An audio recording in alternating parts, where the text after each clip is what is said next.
Hello everyone! Today I thought I would share with you some of my favorite techniques for making ornaments.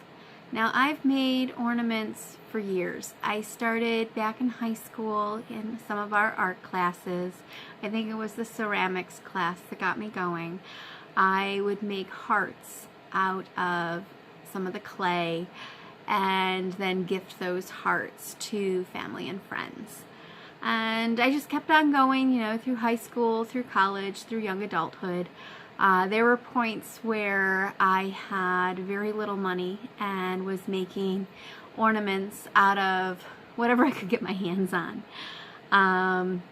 I've done lots of sewing ornaments, which is what you'll see today. Lots of little different clays, the clays that you can make out of cinnamon and applesauce or flour, water, salt. And then some of the purchase clays and just about anything. Hearts have long been a favorite of mine. There's a whole story to that. I'll share that with you at some other point. But I also love little figures, and you'll see some of that today. So what I'll do is I will adjust this camera, and I'm going to show you basically 3 of my base techniques for making most of my ornaments.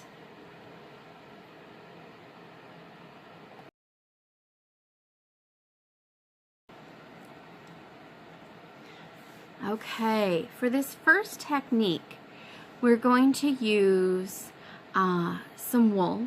Now you could use fold wool, felt, basically anything that has a very tight weave. That's going to be important for this technique and the next one. And this basically creates a silhouetted figure. So let's start here with a little kitty. Just a simple shape. You can do a kitty cat, you can do a stocking, that's more of a boot, little bell. And this actually shows you, this one shows you that you can use other materials. Just keep in mind the amount of fraying. And then you can also layer them. So this is 2 hearts layered together. You can add a little wing. Oops. A little wing, or this elephant here has its little ear. Alright, so basically you're going to want to decide what shape you want to use. Like I said, I love to use hearts. You could go get some vintage cookie cutters, trace those out, freehand them, just about almost anything goes. Just keep in mind, the simpler the lines, the easier it will be to sew when you start, and then move on to some more complex lines. Now, for our demonstration purposes, I am going to use a very contrasting color here. So I've got the red that I am going to use against the white.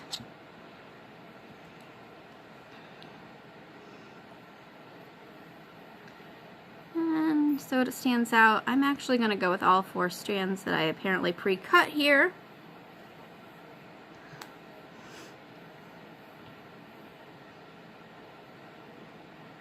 Tie a little knot.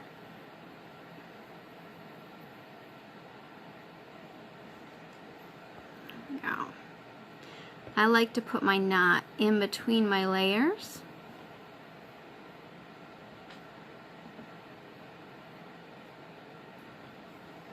And I am simply going to do a blanket stitch or a buttonhole stitch around the entire perimeter.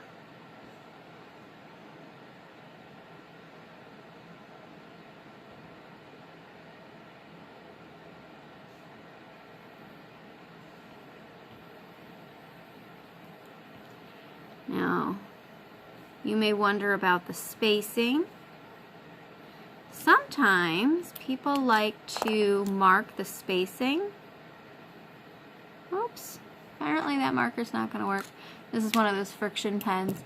But they like to mark the spacing on their fingernails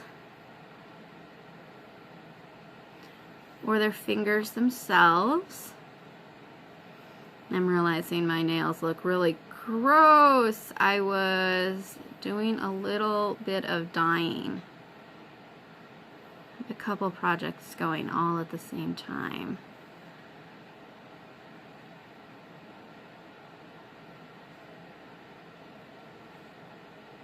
But if you mark your nail, you can judge the distance as you work your way around. Now you'll notice the body of my wool is fairly full, fairly not firm, but full-bodied. This will keep my shape from flopping.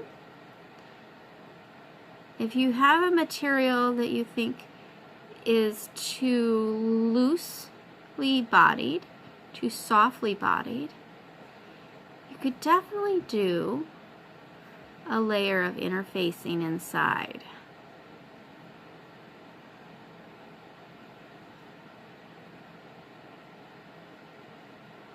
Now that stitch I did do a little shallow. It's fine, I'm going to keep on going all the way around the curve.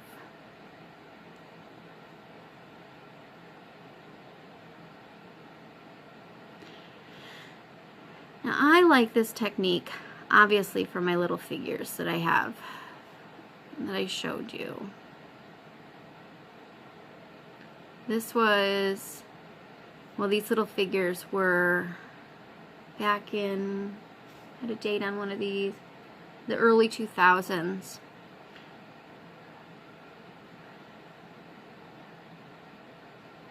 And I was trying to pay off, some debt and be as frugal as possible, so all of my materials were recycled.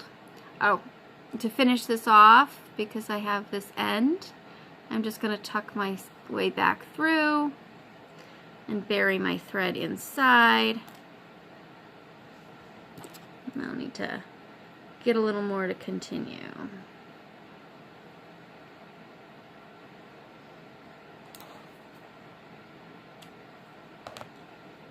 I'm realizing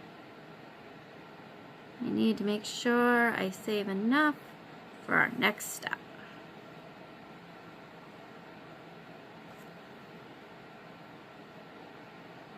There we go. Pull those apart, not necessarily the most elegant way, but gets the job done.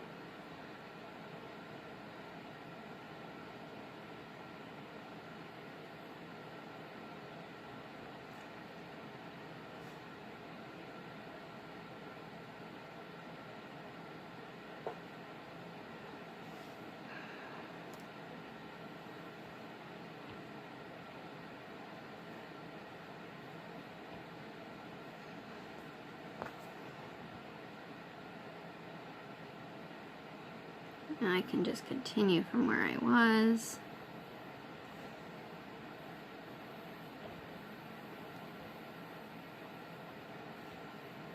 Make sure I catch that thread there.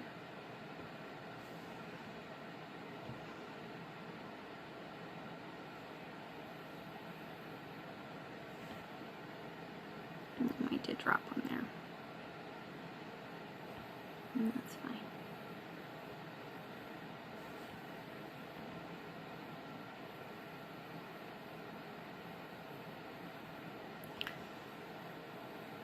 Oh, that's going to bother me.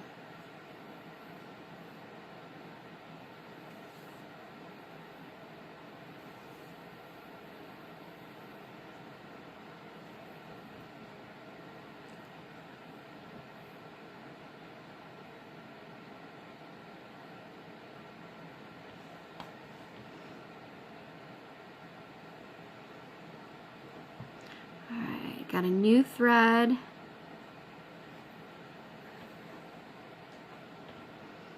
I'm just going to continue.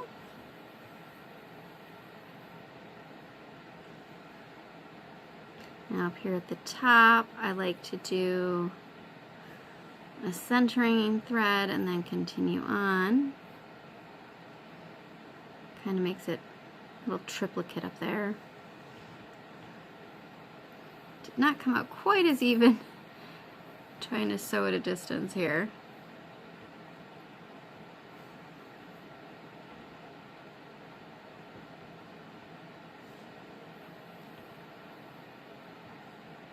So as you can see, this is quite rhythmic.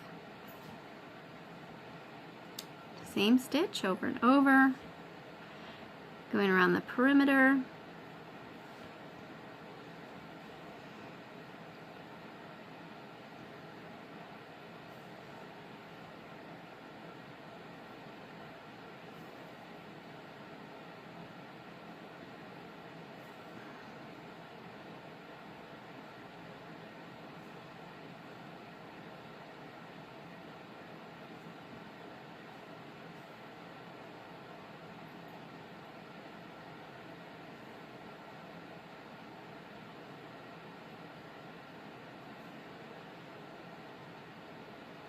Now once you have your base shape finished,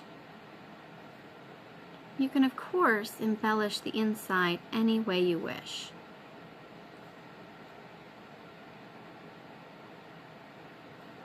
You could simply put a date inside, you could put someone's name, you could embroider flowers or holly leaves or a poinsettia, little baubles. It's really up to you. Again, I've reached this end point and I can either knot it off or I can bring it through to the outer edge. There we go. Pull it nice and snug. Trim off a little bit here. Now I would add a ribbon here at the top, either by running a ribbon through with a bodkin or by sewing the ribbon at the top. Okay, so that is our first ornament technique.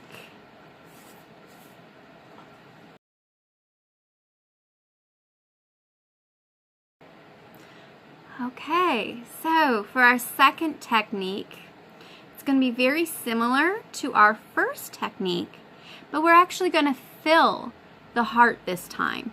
Of course, you don't have to do a heart, you can do almost any shape, but for these filled shapes, I find having a large central area is best. So a heart, a bauble, a bell, a star, something like that. So we'll set that one aside. Start with a piece of thread. Now I'm using a contrasting thread. For each of these examples, you can use either a contrasting thread or a matching thread. This is simply embroidery floss. This is a cotton. You could use regular sewing thread, no Clara.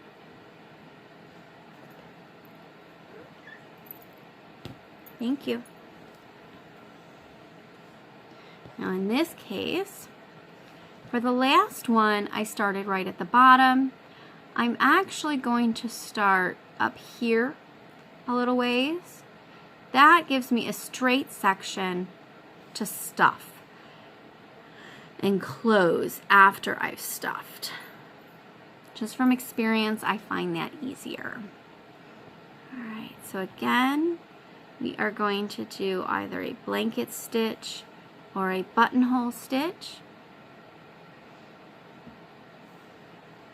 all around the perimeter and make sure it's nice and snug in this case, because we are going to be putting some pressure on these threads with the batting.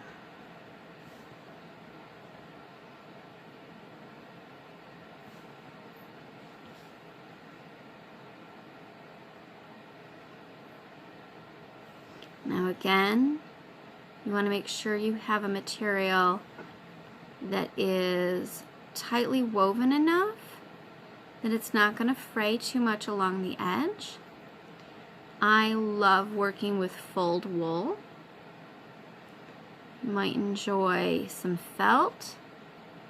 If you have light to medium weight wool at home, you could put it through a few rounds in the washer and dryer. That'll fill it up a little bit.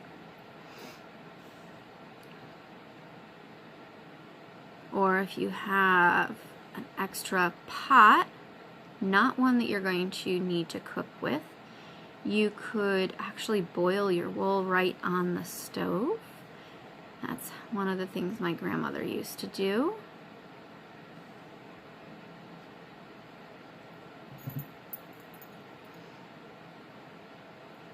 No, Clara.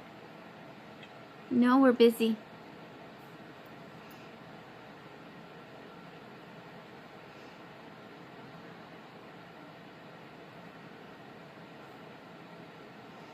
All the way around.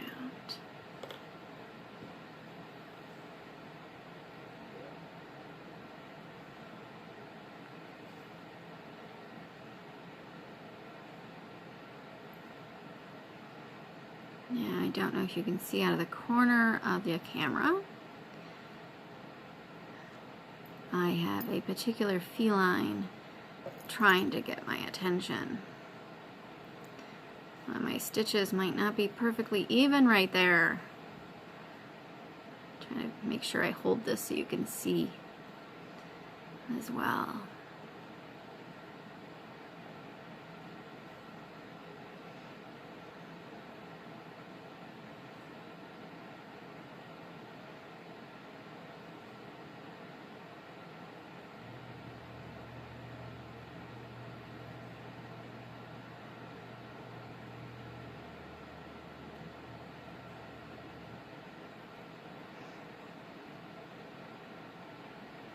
Now, if you're concerned about getting really good spacing for your stitches, you could always mark your thumbnail.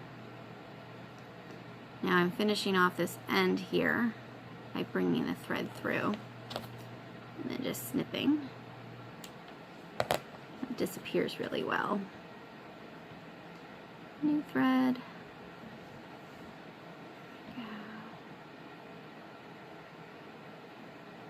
For this, I'm using, it looks like 3 strands.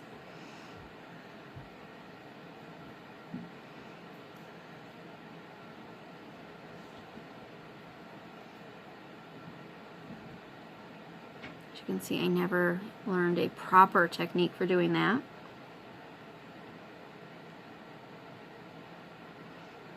I was a very headstrong child, so I didn't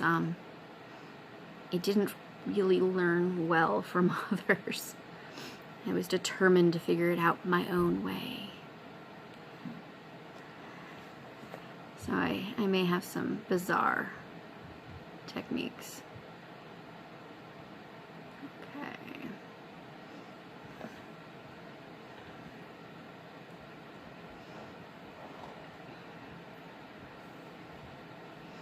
Just going to continue on.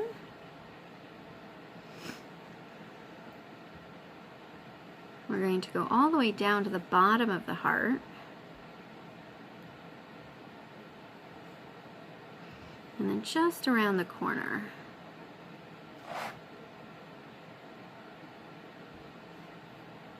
And then we can stuff and close.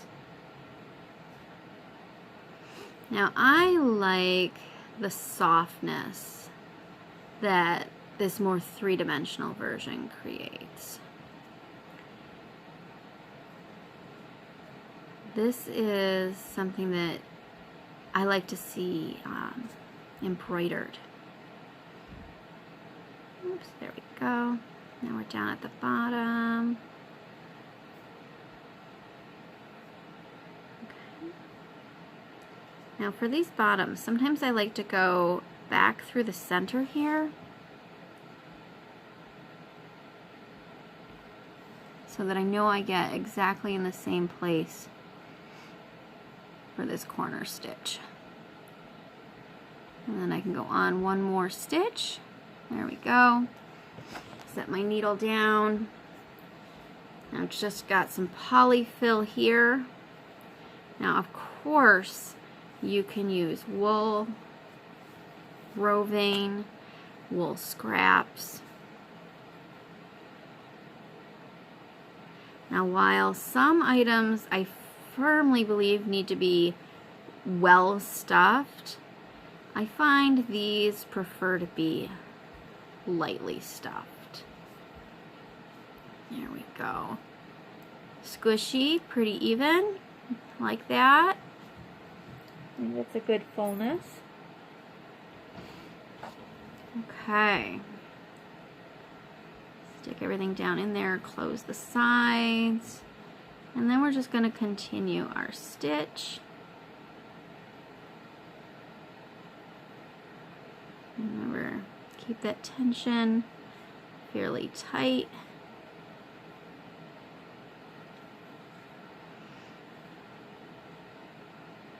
Now, I did mention the embroidery. Some of you may be wondering, how do I do the embroidery after it's completed? Again, that's one of those do it my own way. Might not be the proper way, but I really will work the embroidery while it's a three-dimensional piece. I like that. I like seeing where everything lands after I get going. Alright, so I went under this original first stitch, coming back around. We can add a little knot if we want, like so, little tiny knot, and then back through. So even after I say I do things my own way, I think the no knot thing definitely comes from one of my grandmas. No knots. Alright, I realize I have a little bit of blue thread down in that one. Alright, so we'll look at this side. So let's just compare these two. Side by side, very similar techniques. So this is the flat one, and this is the three-dimensional one. Both of them can have a blanket or a button stitch. You just get two different looks. Maybe we can see them better this way. Yeah.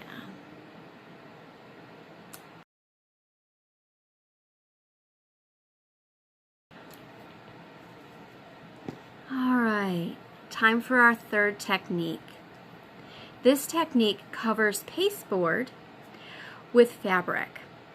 Now, pasteboard is that simple single layer cardboard that's not corrugated. This is often what you find in the backs of notebooks. It does come in different thicknesses. This one here is very thick. This one's a little more flexible, so we're going to be using 2 layers of this today. And you can cover your pasteboard with silk or cotton. Again, you want something that's going to be a tight weave. Otherwise, you're going to get frustrated as things fray. Now, in 2 of my examples here, little baubles, you'll see that I used striped silk, and that created the striped look on the baubles. This other example, just uses a fail silk, so there's a slight ribbing to it on the pasteboard, and then I did a little bit of embroidery. Alright, now on each of these examples, you'll notice there's a little bit of squishy going on. That's because I opted to cover the pasteboard with a little bit of batting. And this is just simple cotton batting. Okay, for today's example, we're going to use this purple silk, and I'm just going to do a quick circle for you. Alright, so this is going to be 2 pieces of pasteboard. I find this simpler. And then 2 pieces of silk. First, you need to cut out the shape of your pasteboard. Lay it out on your fabric. Again, 2 layers here. Okay. Simply draw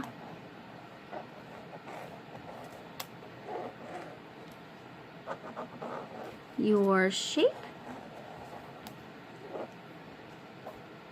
There we go. and we're going to cut around it. Now in terms of shapes, circles are very easy. The bauble shapes are pretty easy. Hearts are easy. Anything that has a recessed line does become a little more complicated because you need to remember to snip those edges.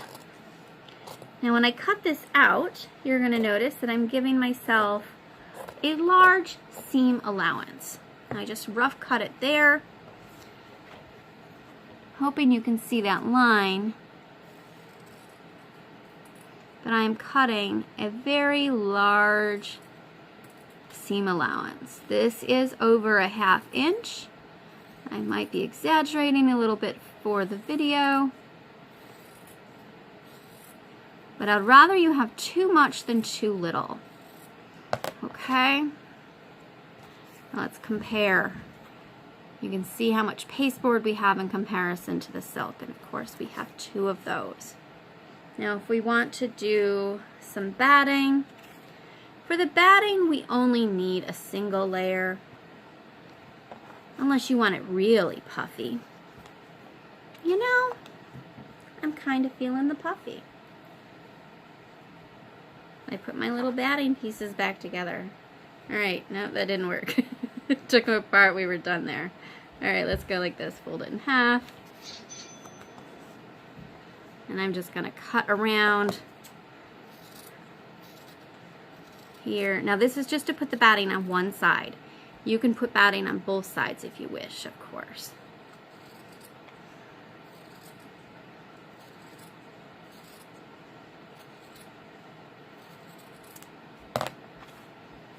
Alright, so there I have the batting. So for this one, I'm doing the pasteboard directly on the silk. For this one, I'm doing silk, batting, and pasteboard. And I'm going to need my needle and thread. Let's go with the white.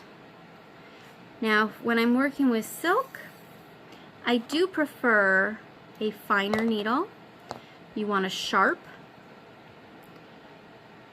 because you do not want to snag the silk, and at the same time you also want to be able to make it through the pasteboard if you accidentally nip the edge of the pasteboard.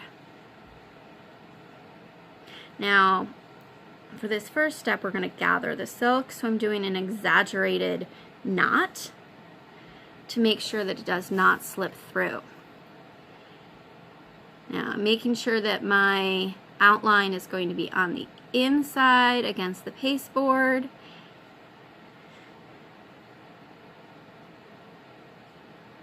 And I'm just very quickly gathering around. You can see the large stitch I'm using.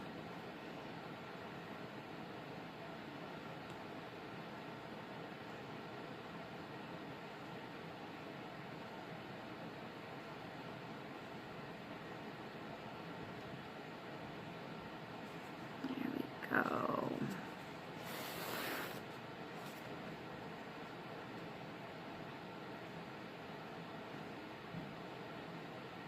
Alright, now I like to go all the way back to that first stitch. I mean, you can see that. So they cross over, okay? Kind of make a little bowl. Place my pasteboard inside, and we're gonna pull this snug, okay?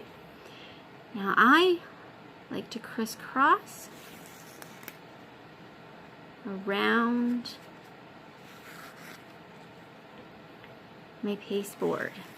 Now if I'm doing a star, I might go across each point of the star and then grab the inner points of the star to make sure they pull in nice and snug.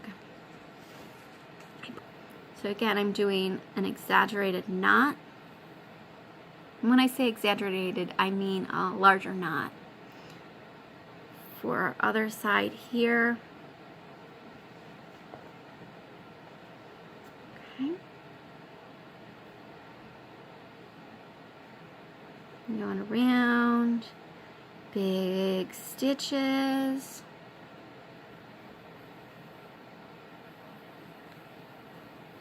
stab myself a little bit.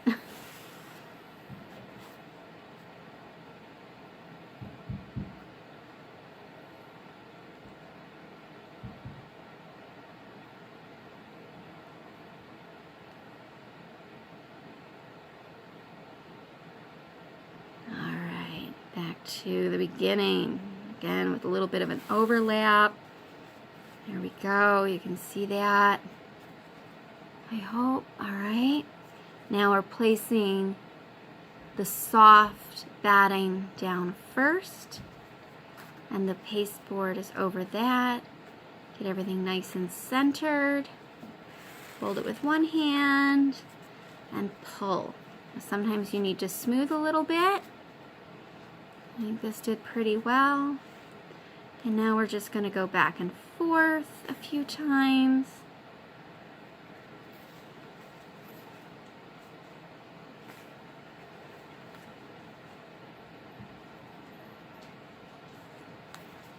There we go.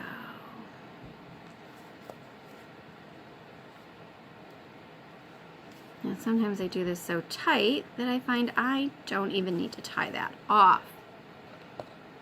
Okay, now to connect the two pieces, you can either use regular sewing thread or embroidery floss. I want this to really stand out, so I'm going to give the embroidery floss a try, and that's going to depend on whether or not I can get this threaded through this little eye here.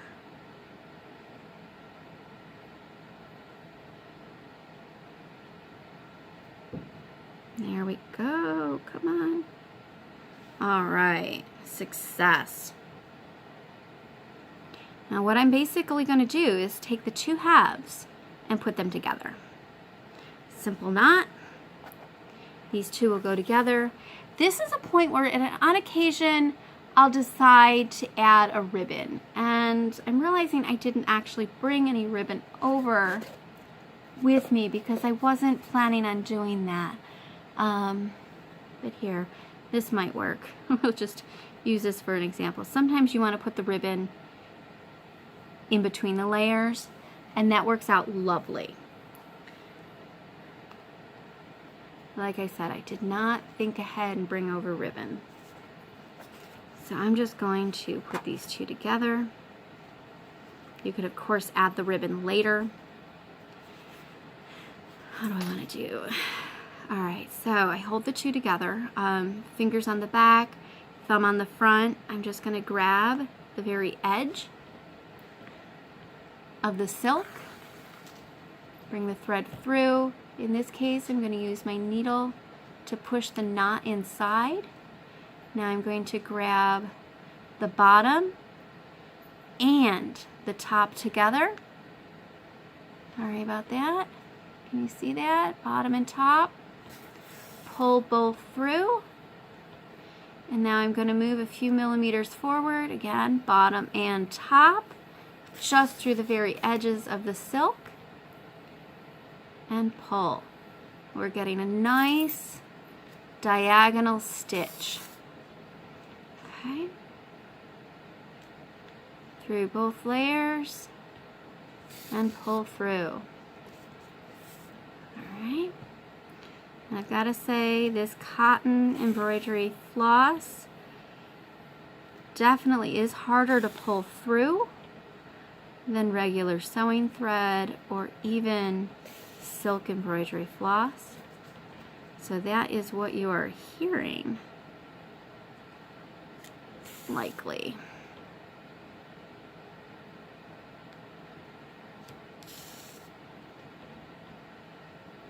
And this is where it's nice to keep a good rhythm and distance so that you get nice, even spacing. You can see a couple of mine are a little off. There's one that's off right there. Now, of course, if you're hanging this on a tree or a wreath from a distance, no one will ever see that.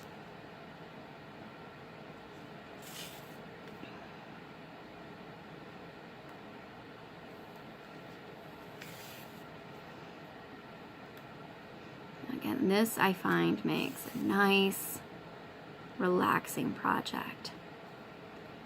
Now, for any of these 3 techniques that I've shown you, you can work up a dozen or so shapes and then go back and embellish them. You can add the ribbons, you could add embroidery, you could embroider with some ribbon. Honestly, you can paint these. I find silk pulled taut over pasteboard makes a really nice canvas. You can use paint. You could use fabric markers. You could use an archival ink pen. Oh, my thread is starting to splinter a little there.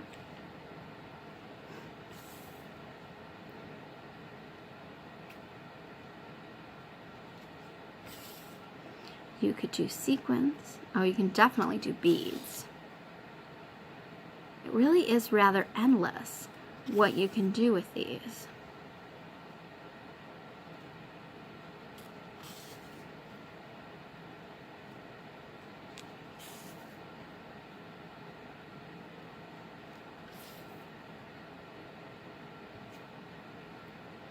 All right, I'm almost all the way around.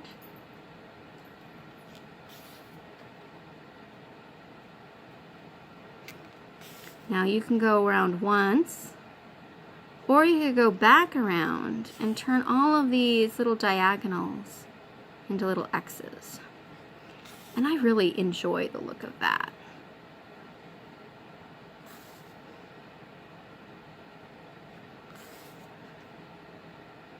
All right, there we go. Back around. And now here I'm just going to double wrap. Pull my thread, and at this point we're just gonna snip and it's nice and strong. There we go. So that is our 3rd technique.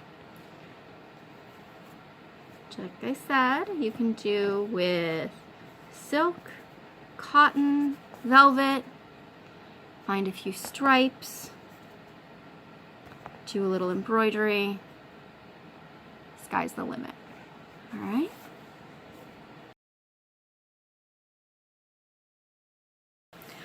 All right, I want to say thank you for joining me today and looking at 3 of my basic techniques for making ornaments. So today we covered a basic flat ornament. Whoop, there's the threads with a decorative stitch around the edge. A 3-dimensional ornament filled with stuffing, and a basic pasteboard covered ornament. Now all 3 of these can be made in quantity. Make a dozen of them and then embellished the way you want. Add ribbon or decorative cording to each. You can embroider, you can applique, you can quilt a little bit onto them. You could do some ribbon embroidery. You could paint, add some beadwork, add some sequins. Really, sky's the limit as to what you want to do to embellish each of those. I hope you enjoyed these today, and I also hope you come back because I am going to do some additional ornament and decoration videos this season. Please subscribe to the channel.